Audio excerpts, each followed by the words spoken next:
आज हम पढ़ने वाले हैं सीरीज। सीरीज क्या होती है? देखो,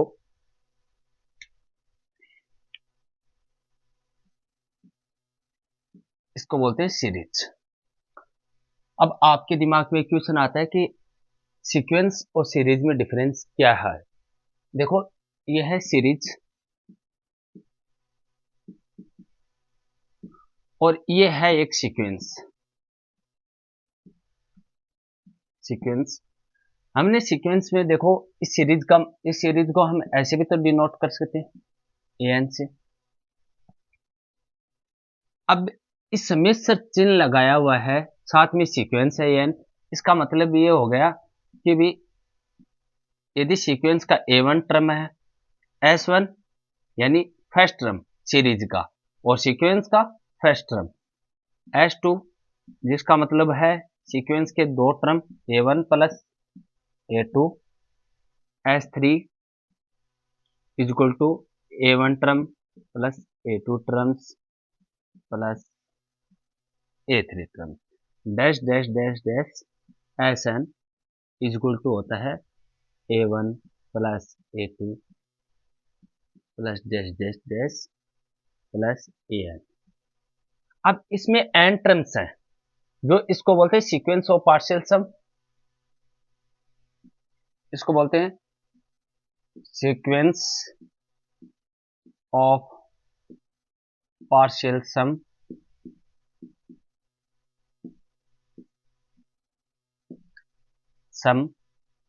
जिसका मतलब ये हुआ कि सीरीज का फर्स्ट टर्म का मतलब हो गया सीक्वेंस का A1 टर्म, A2 टर्म। जब Sn की बात होती है, इसमें n टर्म्स होते हैं जो कि ऐड हुए हैं। जैसे हम पहले बात करते थे, एग्जांपल देखो, हमने एक सीक्वेंस ले ली An जो 1/n है। ऐसे बात करते थे, इसमें टर्म्स होते थे 1, 1/2, डैश डैश डैश, ऐसे टर्म्स होते थे। अब सीरीज है 1/n। इसका क्या मतलब हुआ? इसका मतलब हो गया ये सीरीज ऐसी है। देखो, इसको ऐसे भी तो डिनोट कर सकते हैं, S N equal to 1 plus 1/2 plus 1/3 plus dash dash dash 1 plus एन। तो मतलब ये है सीरीज, ये है सीक्वेंस। इन सब टर्म्स का, सीक्वेंस के एवरी टर्म का सम क्या कहलाता है? सीरीज कहलाती है। ठीक है, समझ गए सीरीज। अब बात आती है सीरीज दो। इस सीरीज में टू टाइप्स होते हैं, या तो सीरीज हमारी कन्वर्ज करेगी या हमारी सीरीज डाइवर्ज करेगी, है ना। सीरीज या तो कन्वर्जेंट सीरीज है या सीरीज डाइवर्जेंट है।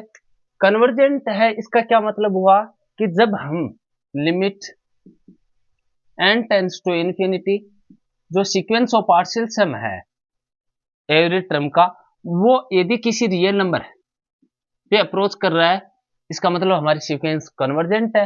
यदि sequence of partial sum n tends to infinity, Sn equal to infinity आ रहा है, तो हमारी सीक्वेंस डाइवर्जेंट है। समझ गए सीरीज क्या होती है? अब डेफिनेशन लिखो सीरीज की। Series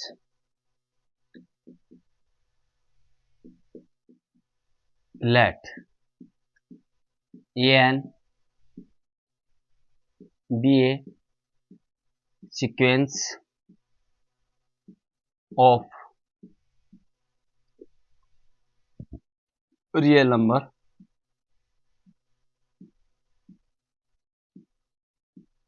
sequence of real numbers. The expression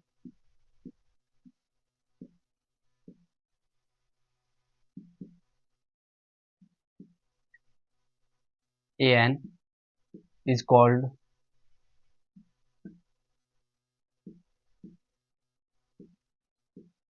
series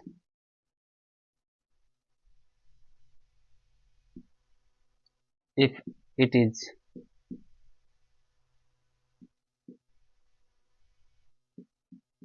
if it is Sn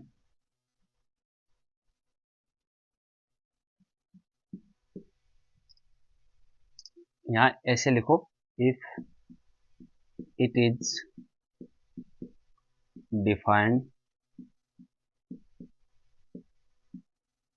as an अब इसका मतलब क्या हुआ कि S1 equal to A1 term, S2 का A1 plus A2 terms, S3 equal to A1 plus A2 plus A3 terms. Sn terms हैं sequence of partial sum, तो इसका मतलब A1 प्लस A2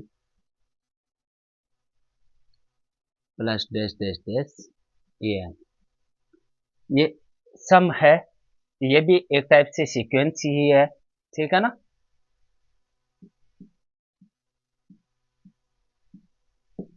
ठीक है, अब हमारे दिमाग दो ऑप्शन होते हैं, या तो हमारी सीक्वेंस कन्वर्जेंट कर रही है, तो यहाँ क्या लिखें, इफ यदि limit n tends to infinity Sn किसी रियल नंबर पे कन्वर्ज कर रही है, then series An is convergent if यदि limit n tends to infinity Sn equal to infinity, then series An is divergent. समझ गए, सीरीज किसे कहते हैं, ये इसको बोलते हैं सीक्वेंस ऑफ पार्शियल सम, लिख लेना, ठीक है। सीक्वेंस ऑफ पार्शियल सम यदि किसी सीरीज का बाउंडेड है, इसका मतलब सीक्वेंस ऑफ पार्शियल सम यदि किसी सीरीज का बाउंडेड है, मतलब सीरीज कन्वर्जेंट है अकेले, ठीक है। बाउंडेड के साथ साथ ये भी देखेंगे कि सीरीज हमारी इंक्रीजिंग मोनोटोनिक है या नहीं है, ठीक है ना। ये लिख लो सीरीज किसे कहते हैं, और वो आगे वो लिख लो। एग्जाम्पल लिखते हैं हम, एग्जाम्पल फर्स्ट, सीरीज एक माइनस एन की है, एक सीरीज हमने ले ली 1/n+1, ठीक है। हमने दो सीरीज लिए, अब हम ये चेक करेंगे कि दोनों सीरीज कन्वर्जेंट है या डाइवर्जेंट सीरीज है। फर्स्ट देखो, Sn sequence of partial sum find करते हैं, तो इसका क्या आएगा, -1 -2 -3 -4 डैश डैश -n। अब क्या करते हैं, हम इसका माइनस कॉमन ले लेते हैं, 1 + 2 plus dash dash dash plus n, ये क्या है, सम ऑफ नेचुरल नंबर, तो इसको कैसे लिख सकते हैं, n+1/2, ठीक है, ये बन गया। अब हम फाइंड करते हैं limit n tends to infinity Sn की, सीक्वेंस ऑफ पार्शियल सम की, तो हमारी सीक्वेंस n जब इन्फिनिटी पे अप्रोच करेगा तो हमारी सीक्वेंस जा रही है इन्फिनिटी, इंप्लाइज सीरीज An जो भी है इज डाइवर्जेंट, हमारी सीरीज है ना वो डाइवर्जेंट है। इस वाले एग्जांपल को देखो, यदि हम सीरीज को ऐसे भी तो लिख सकते हैं, इसको n+1/n, नहीं सॉरी, यहाँ n लिखो, यहाँ n+1 करो,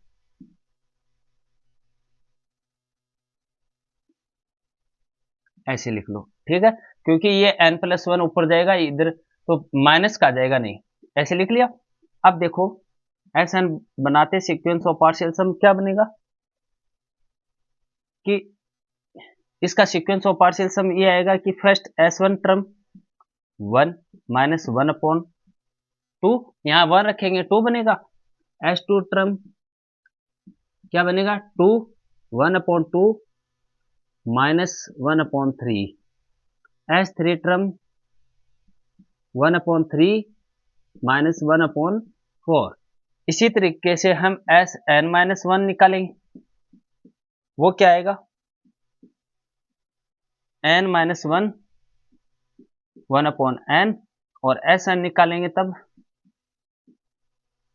S N minus N plus one term. S N term तो यही है ना सीक्वेंस ऑफ पार्शियल सम का, तो एन ये होगा।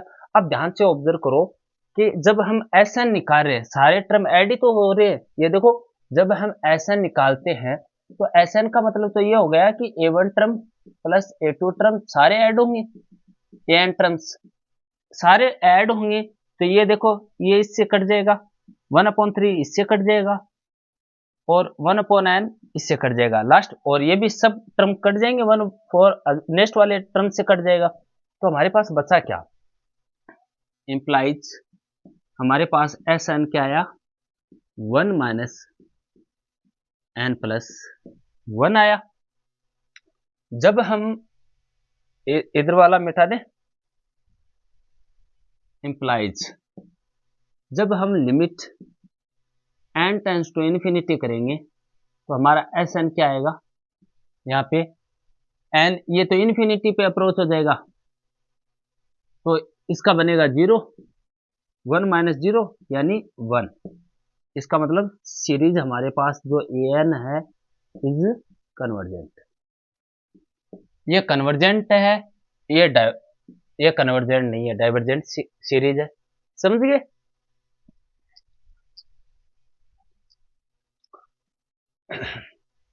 अब हम पढ़ेंगे नेसेसरी कंडीशन की सीक्वेंस सीरीज हमारी कन्वर्जेंट होने के लिए क्या नेसेसरी कंडीशन होती है वो लिखेंगे। तो लिखो,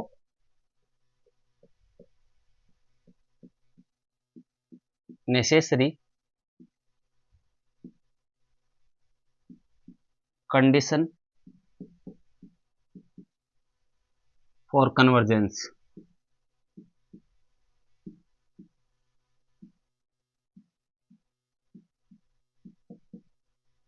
if series an is converge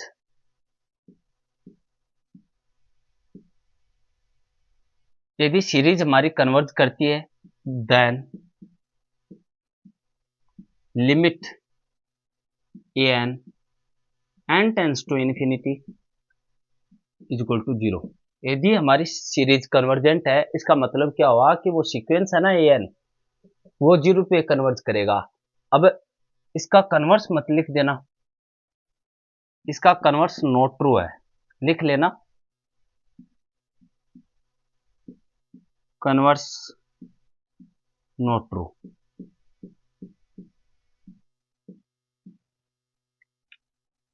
converse not true example देखो,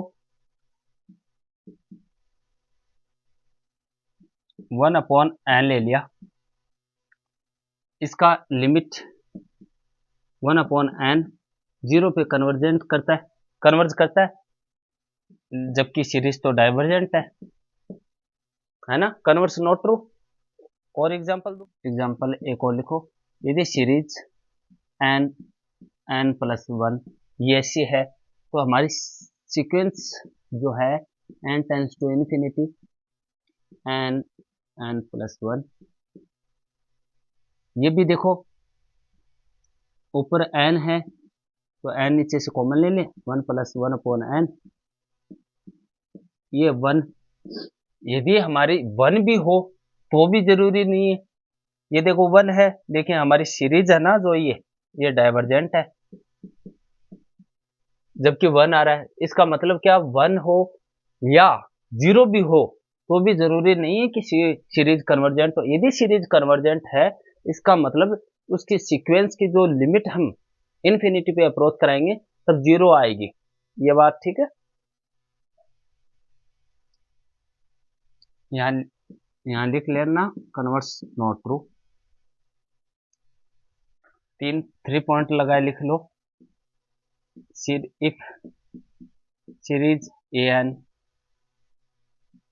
कन्वर्जेंट है implies limit an N tends to infinity zero पे अप्रोच करेगी, सेकेंड स्टार लगाए लिख लो। इफ यदि limit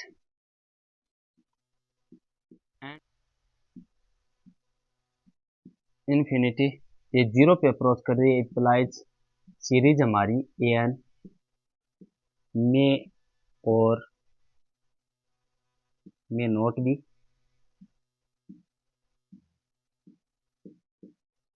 B convergent converse true नहीं है। थर्ड, इफ यदि limit N tends to infinity A N is not equal to 0 implies series an is not convergent। अब दोनों के मैंने एग्जांपल दे दिए हैं।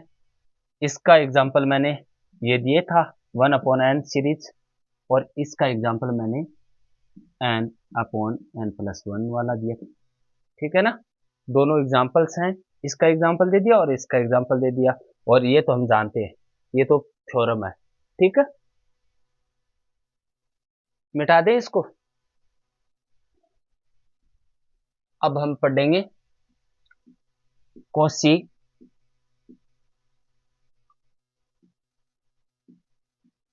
जनरल प्रिंसिपल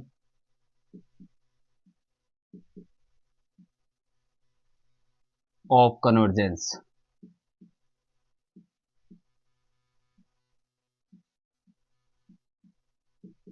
ठीक है, अब पढ़ने quasi general principle of convergence. इतनी देर हमने नेसेसरी कंडीशन तो पढ़ ली सीरीज कन्वर्जेंट होने के लिए। अब पढ़ेंगे नेसेसरी एंड सफिशिएंट कंडीशन। यदि कोई सीरीज हमारी कॉसी जनरल प्रिंसिपल को सेटिस्फाई कर रही है, इसका मतलब वो सीरीज कन्वर्जेंट है। ठीक है ना, a necessary and sufficient condition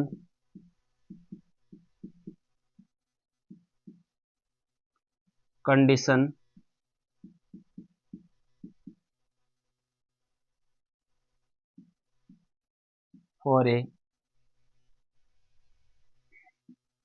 series and to be convergent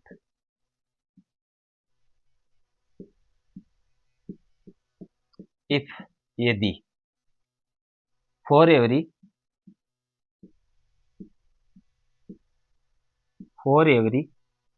positive epsilon के लिए देयर एग्जिट एक ऐसा पॉजिटिव इंटीजर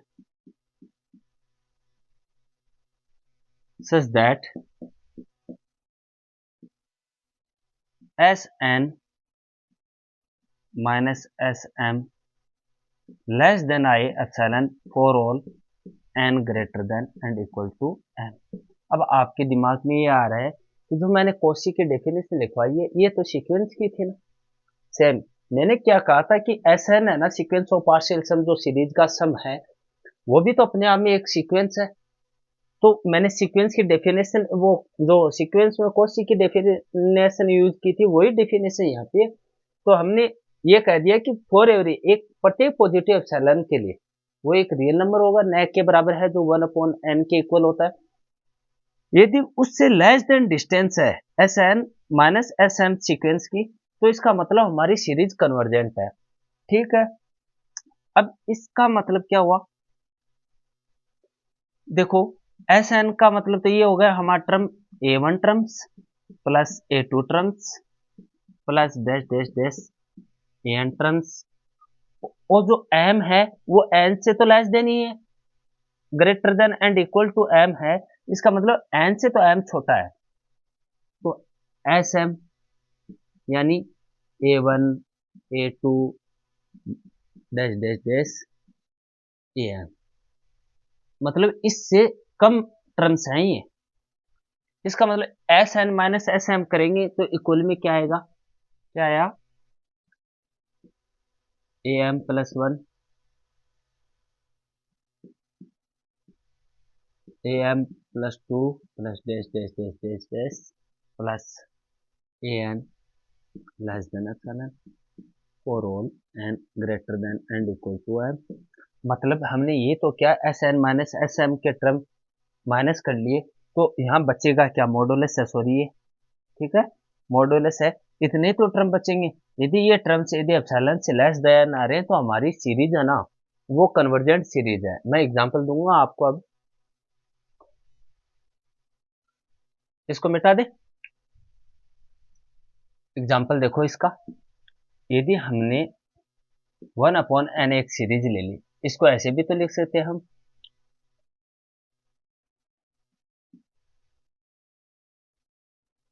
इसको S N equal to equal होता है इसके, ऐसे भी तो लिख सकते हैं 1 plus 1/2 plus dash dash dash plus 1/।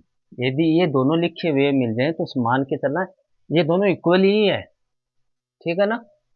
ये भी सीरीज है, ये भी, इसको हमेशा लगा के ऐसे शॉर्ट फॉर्म में लिख दिए, इसको ऐसे लिख दिया, ठीक है ना। अब कोशी जनरल प्रिंसिपल लगा रहे हैं हम, कोशी जनरल प्रिंसिपल, तो इसका मतलब तो S N minus S M, दो दो दो सीक्वेंस हैं, इनके टर्म्स लेस देन आएंगे। यदि लेस देन आ रहे हैं तो हमारी सीरीज कन्वर्जेंट है, नहीं डाइवर्जेंट है। इफ पॉसिबल, मान लीजिए कि इफ पॉसिबल, मान लीजिए सपोज हमारी सीरीज है ना ए एन इज कन्वर्जेंट है, मान के चल रहे हैं कि ये सीरीज कन्वर्जेंट है,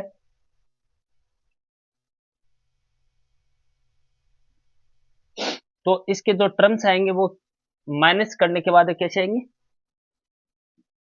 मॉडुलस एम प्लस वन, ये ध्यान देखो 1/n है, तो यहाँ ही तो लिखेंगे एम प्लस वन, जो हमने यहाँ पे लिखे थे देखो ऐसे करके, ये एम प्लस वन, इतने टर्म्स से बचेंगे,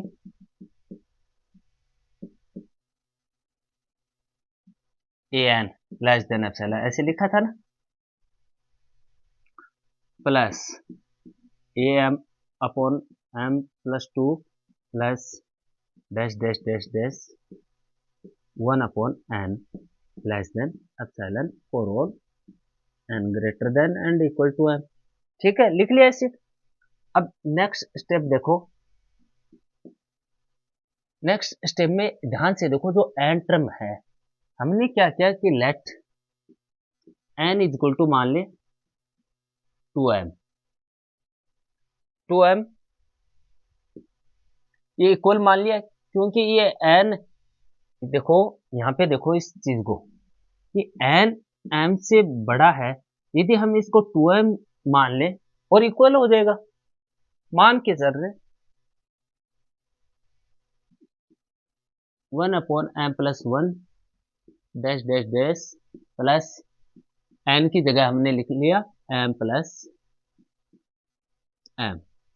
ठीक है, सॉरी मॉडुलस। अब नेक्स्ट स्टेप देखो यहां से कि भी यदि m+1 से m+m बड़ा टर्म है, यदि m+2 ले लूं इससे भी ये टर्म बड़ा है, m+3 ले लूं इससे भी ये बड़ा टर्म है, इनको यदि ऐसे लिख दे m+1 अपॉन में ले ले तो ये टर्म बड़े हो जाएंगे ना, m+m से अपॉन में आते ही, तो हम क्या कर रहे हैं कि यहाँ एवरी टर्म को m+1 1 अपॉन, ये देखो एवरी टर्म है ना m+1, इसको भी हम एवरी टर्म को ऐसे m मान के चल रहे हैं, तो इसका मतलब तो लेस देन का साइन आ जाएगा, सॉरी ग्रेटर देन का ऐसे।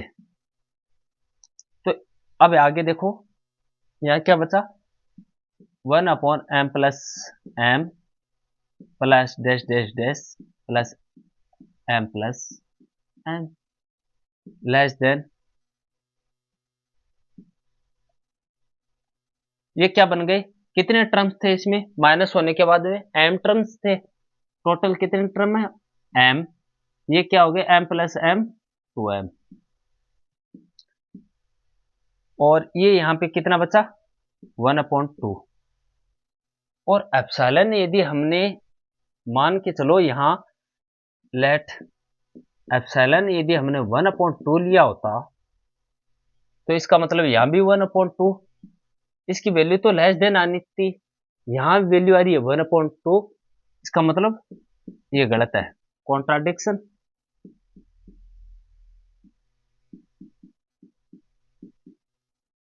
implies series an is divergent, मतलब कन्वर्जेंट तो हो ही नहीं सकती कि मतलब लेस देन 1/2 आती वैल्यू तब हमारी सीरीज कन्वर्जेंट थी, ये तो बड़ी आ रही है 1/2 से इसकी वैल्यू, ठीक है ना, बेटा दे।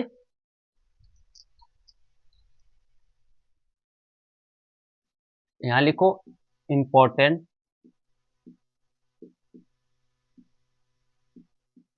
स्टैंडर्ड सीरीज, ठीक है। पहली 1 नंबर जियोमेट्रिक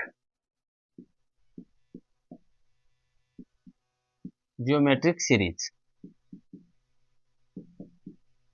अब आपने कभी ऐसी सीरीज देखी होगी ARN, यदि हमें एग्जाम के अंदर ऐसी सीरीज लिखी हुई मिल जाए तो इसका मतलब हमारे दिमाग में डायरेक्ट क्वेश्चन ये आना चाहिए, एक कॉन्सेप्ट इमेज बननी चाहिए। देखो जब ऐसी सीरीज लिखी हुई मिल जाए तो हमारे दिमाग में इमेज बननी चाहिए कि ये सीरीज जियोमेट्रिक सीरीज है। अब आप जियोमेट्रिक सीरीज क्यों बोल रहे हैं, ध्यान से देखो ये क्या है, ये तो कह रहा है A+AR1 है ना, ये देखो एन 1 से इन्फिनिटी ऐसे लिखा होगा, ठीक है ना, plus AR⁴ plus dash dash dash dash ARN। हमारे ऐसी चीज कहाँ देखी थी हमने लिखी हुई, 10th क्लास में हमने पढ़ा था कि ज्योमेट्रिकल प्रोग्रेशन पढ़ा था ना, अरिथमेटिक प्रोग्रेशन और ज्योमेट्रिकल प्रोग्रेशन, वही तो है ये। अब ये जो हमारे पास सीरीज है इसको क्या बोलते हैं, इसका कॉमन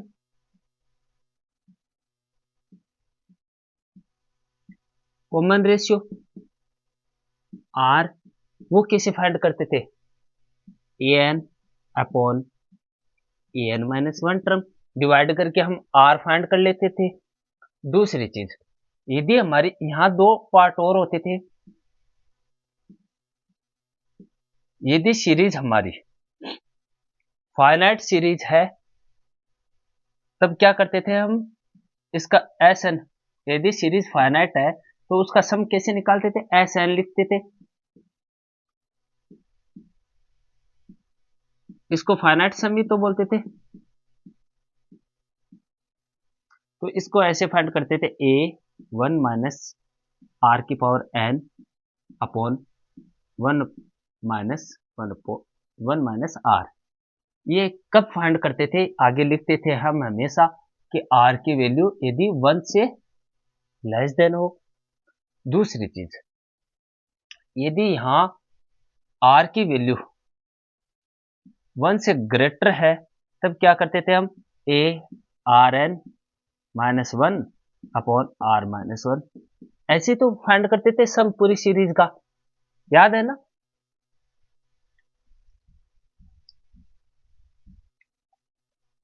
दूसरा, यदि सीरीज हमारी इनफिनिट हो उसका सम फाइंड करना हो तो A1 - R ऐसे फाइंड करते थे, समझ गए ना पूरी बात।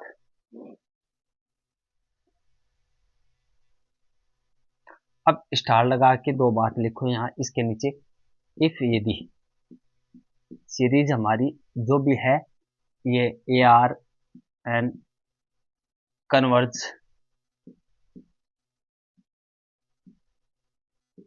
टू A/1 - R, ये मैंने कन्वर्ज यहाँ ध्यान से देखो, मैंने ऐसे क्यों लिखा, इफ यदि सीरीज ए आर की power N converts to A upon 1 - are.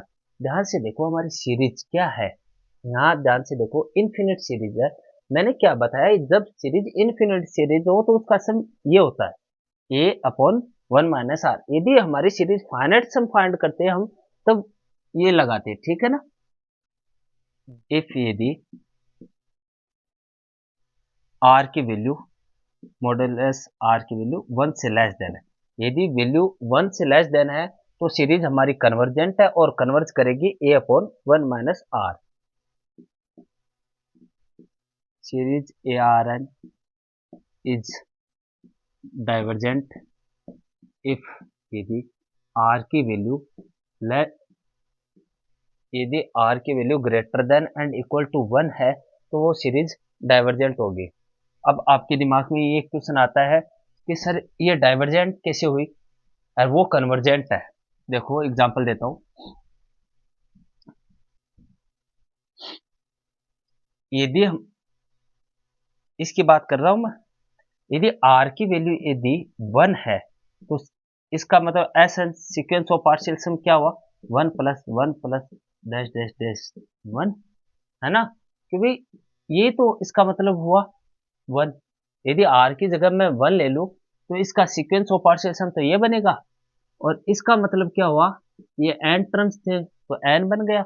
और ये लिमिट जब हम एस एन की फाइंड करेंगे तो ये कहाँ कन्वर्ज करेगी, इन्फिनिटी पर, मतलब नॉट बाउंडेड, बाउंडेड तो है ही नहीं, इसका मतलब डाइवर्जेंट हो जाएगी। ये यदि इन्फिनिटी पे अप्रोच कर रही है, इसका मतलब ये हो गया ना, सीरीज हमारी जो 1 की बनाई है इज डाइवर्जेंट, इसलिए इक्वल 1 नहीं हो सकता। और आर की वैल्यू यदि 1 से बड़ी है तो हमारी सीरीज है ना, ज्योमेट्रिकल सीरीज, ये डाइवर्जेंट होगी। यदि मॉडुलस आर की वैल्यू 1 से लेस है तो हमारी सीरीज कन्वर्जेंट है।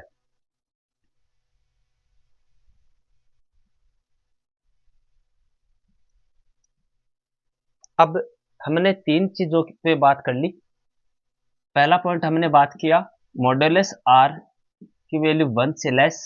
सेकंड हमने बात कर ली आर की वैल्यू 1 और 1 से बड़ी।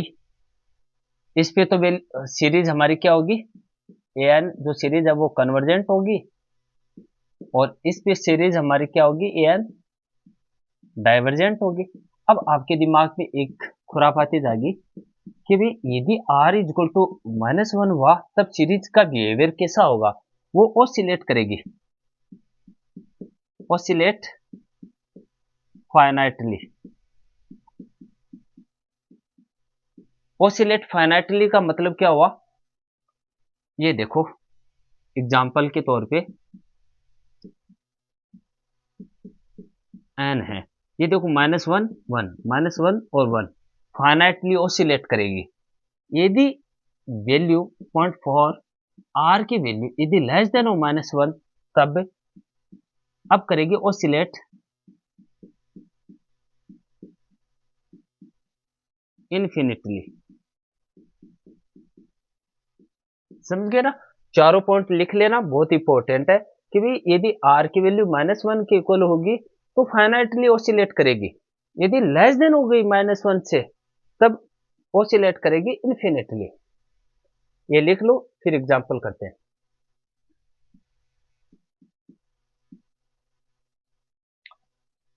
अब देखो मैंने 3 एग्जांपल दिए आपको।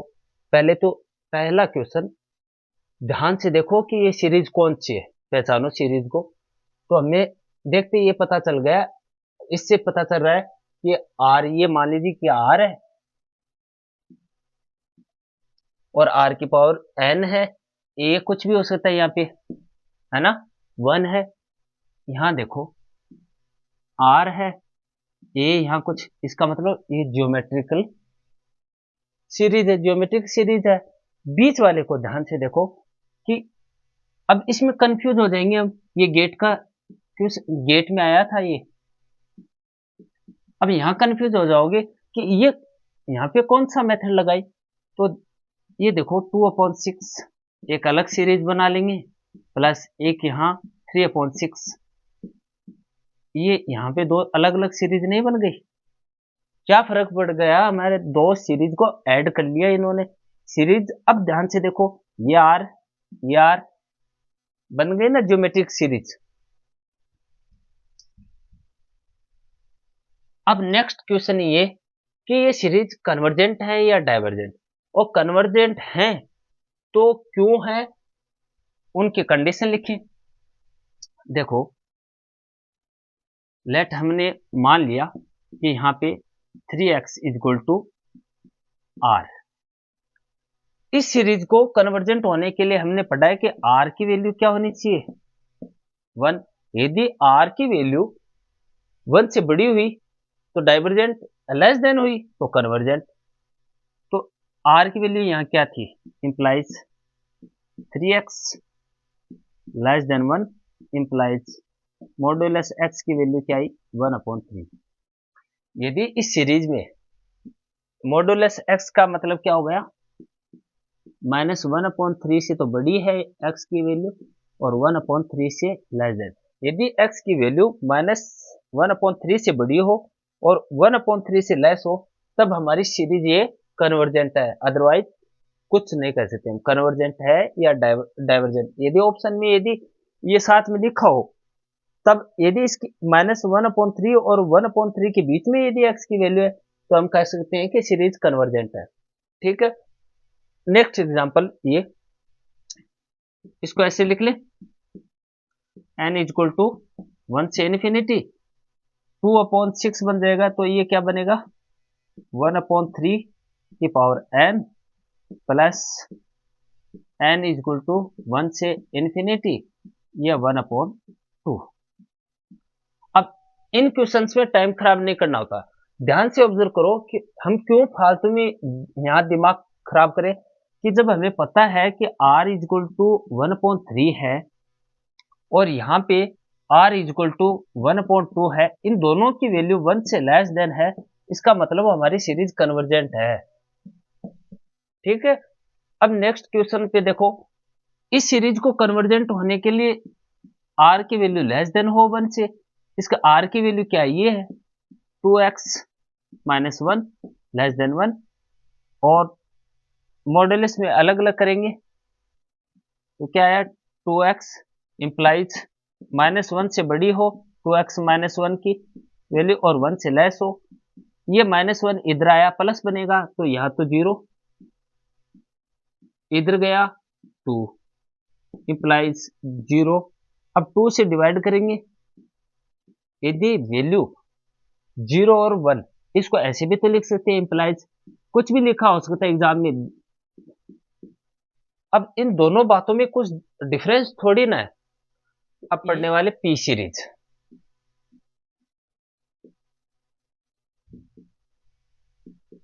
पी सीरीज का मतलब क्या हुआ, यदि सीरीज ऐसे लिखी हो n की पावर p, इसका मतलब यदि p की वैल्यू 1 से बड़ी है तो मतलब सीरीज हमारी कन्वर्जेंट है, यदि p की वैल्यू 1 से लेस देन है सीरीज हमारी डाइवर्जेंट है। इसको बोलते हैं पी सीरीज। एग्जांपल,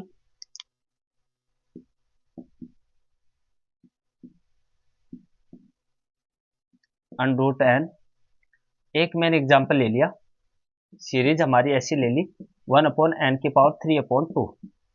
अब दोनों सीरीज को ध्यान से देखो तो यहाँ पे p की वैल्यू क्या है 1/2, 1 से लेस देन है, इंप्लाइज सीरीज डाइवर्जेंट है, लेस देन है डाइवर्जेंट है। यहाँ p की वैल्यू क्या है 3/2 जो 1 से बड़ी है, यानी सीरीज हमारी कन्वर्जेंट है। ऐसे एग्जांपल्स करने हैं, ठीक है, आप थोड़े एग्जांपल खुद करके देखना।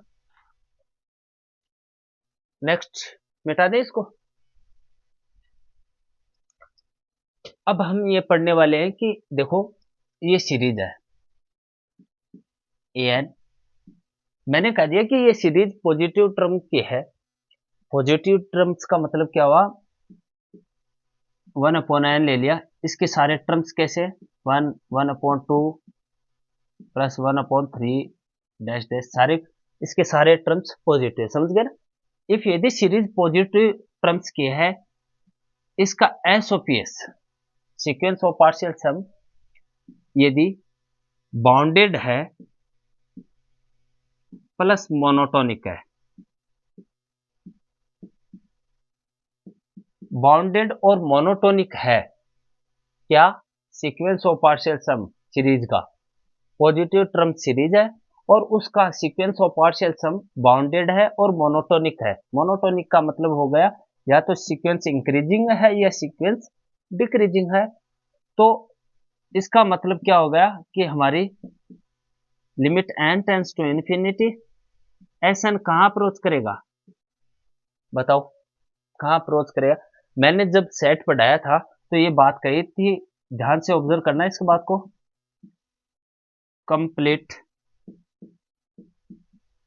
कंप्लीटनेस प्रॉपर्टी, उसमें मैंने क्या कहा, यदि कोई भी सेट है एस और वो सेट बाउंडेड है इसके पास इन्फिमम होगा और सुप्रीमम भी होगा, इन्फिमम सेट का और सुप्रीमम दोनों होंगे सेट के पास, और सीक्वेंस साथ में डिक्रीजिंग होती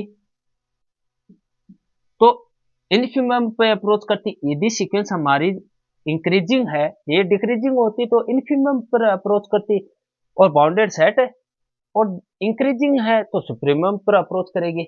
इसका मतलब हमारी सीक्वेंस कहां अप्रोच करेगी, एस पे, क्योंकि एसओपीएस बाउंडेड भी है और इंक्रीजिंग भी है, ठीक है ना।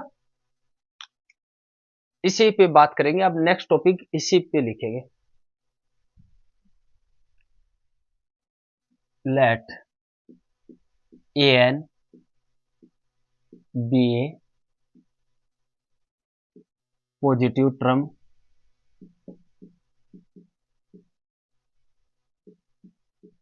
Term series and S and B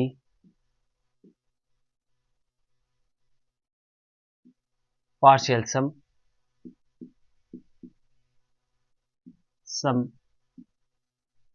then अब देखो एस एन, इसका मतलब हो गया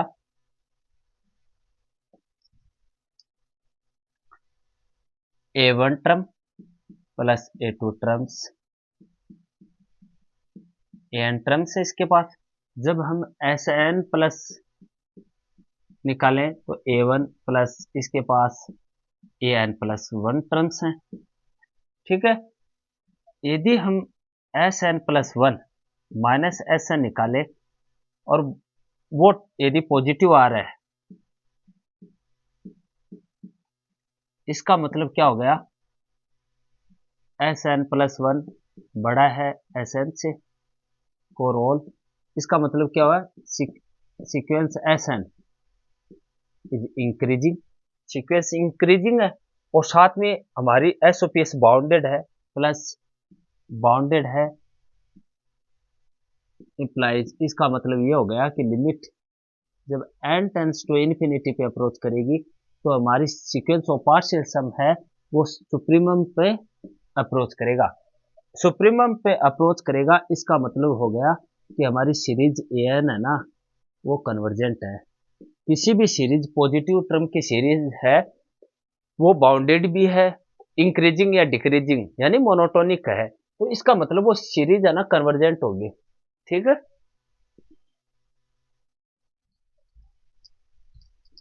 एक वैल्यू कंपैरिजन टेस्ट है, एक लिमिट कंपैरिजन टेस्ट है, इनसे हम सीरीज सॉल्व करेंगे। और दोनों के अंदर जब भी दोनों टेस्ट हम लगाएं तो याद रखना हमारी सीरीज पॉजिटिव टर्म्स की होनी चाहिए। लेट डेफिनेशन लिखो इनकी, let A N and B N are two positive term terms sequence series such that इस प्रकार से है कि सीक्वेंस ए एन से बड़ी है sequence b n than first number. If यदि series B n is convergent implies series an is convergent. Second number, if series an is divergent implies series bn is divergent. मैंने क्या लिखा ध्यान से समझो, दो सीरीज है और दोनों के दोनों पॉजिटिव टर्म्स के, ये बात बहुत इंपॉर्टेंट है। सीक्वेंस जो ए एन है इससे बी एन बड़ा है, इसका मतलब जब बी एन सीरीज कन्वर्ज कर रही है तो ए एन भी कन्वर्ज करेगी, लेकिन जब ए एन कन्वर्ज डाइवर्ज कर रही है छोटी वाली तो बी एन भी डाइवर्ज करेगी। ठीक है, एग्जाम्पल से आप पूरी बात समझ में आ जाएगी। ये और देखो, इसकी डेफिनेशन क्या होती है, late an and series bn are two positive term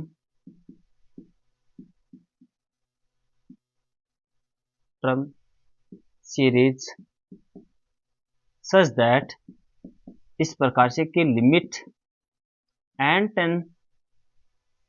tense to infinity और A N upon B N किसी एल नंबर पे कन्वर्ज कर रही है, और जो एल नंबर है ना हमारा, ये इसमें खास बात क्या है कि ये फाइनाइट हो और नॉन जीरो। ठीक है, then series A N and series B N together, इसका मतलब ये हुआ कि यदि हमारी जो लिमिट नाम ही है ना, लिमिट से पता कर रहा है कि सीरीज का हम लिमिट फाइंड कर रहे हैं ए एन अपॉन बी एन, यदि वो फाइनाइट रह जाए लिमिट और नॉन जीरो हो, देन सीरीज ए एन और बी एन जो सीरीज है दोनों साथ बिहेवियर करेगी। सीरीज ए एन कन्वर्जेंट है तो बी एन भी कन्वर्जेंट होगी, यदि सीरीज ए एन डाइवर्जेंट है तो सीरीज बी एन भी डाइवर्जेंट हो, दोनों का एक साथ बिहेवियर होगा। Behaviour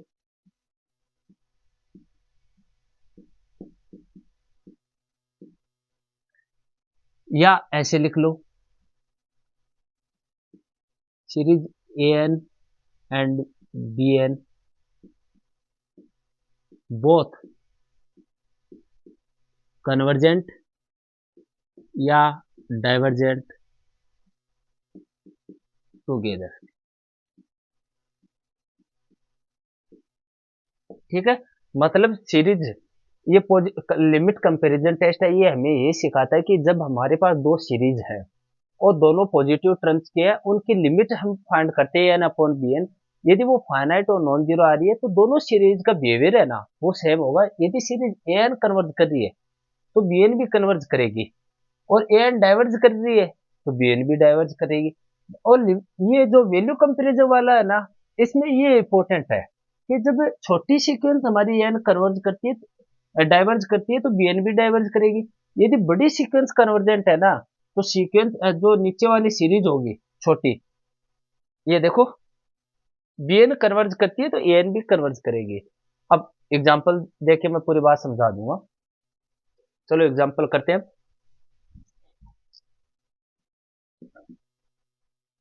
series 1 upon N square plus 1,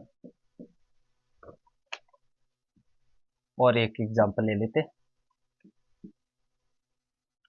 log n upon N square.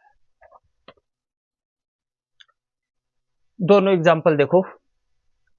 अब हमने ऐसा कुछ नहीं पढ़ा कि भी सीरीज में ऐसी सीरीज जब बनी हो ना तो पी सीरीज से सोल्व हो रही, और ना ही ये ज्योमेट्रिक प्रोग्रेस वो ज्योमेट्रिक सीरीज थी उससे सॉल्व हो रही। तो कैसे सॉल्व करें इन दोनों सीरीज को? देखो, इसमें लगा रहे हैं वैल्यू कंपैरिजन टेस्ट। हम ये जानते हैं कि N square plus one N से एन स्क्वायर से ऑल हमेशा बड़ा होता है, जानते नहीं ये बात? यदि हम इनको ऐसे लिख लें, N square plus one less than one upon N square for all N. अब मैं इन दोनों जो सीक्वेंस इनके ऐसे सीरीज बना दी, इनकी दो सीरीज बन गई।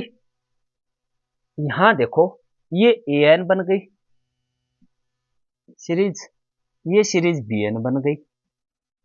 और यहां पे देखो, हमने पी सीरीज टेस्ट में पढ़ा था कि यदि पी की वैल्यू कितनी है यहाँ, 2, 1 से बड़ी है, इंप्लाइज सीरीज हमारी कन्वर्जेंट है।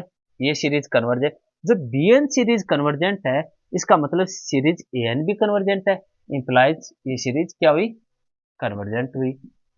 यहां पे देखो, इसको कैसे सोल्व करेंगे? हमने पढ़ा है, देखो, सिंस log n की वैल्यू है ना under root n for n large, जब n बहुत बड़ा हो तो log n से बड़ी वैल्यू होती है अंडरूट n की। तो ये इसका मतलब क्या हुआ? इसका मतलब ये तो हुआ log n से बड़ी है n की पावर 1/2, और हम इन दोनों को डिवाइड कर दे n स्क्वायर से। अब देखो, log n upon n square हमारी सीक्वेंस बन गई ना ये। हम यहां साइन लगा दे सीरीज का, log n अपॉन ये बन गई n square less than series. यहां पे देखो, जो ये वैल्यू क्या है, 2 है, इसको नीचे लाते हैं, 2 माइनस 1/2, ये क्या बन गई, 3/2।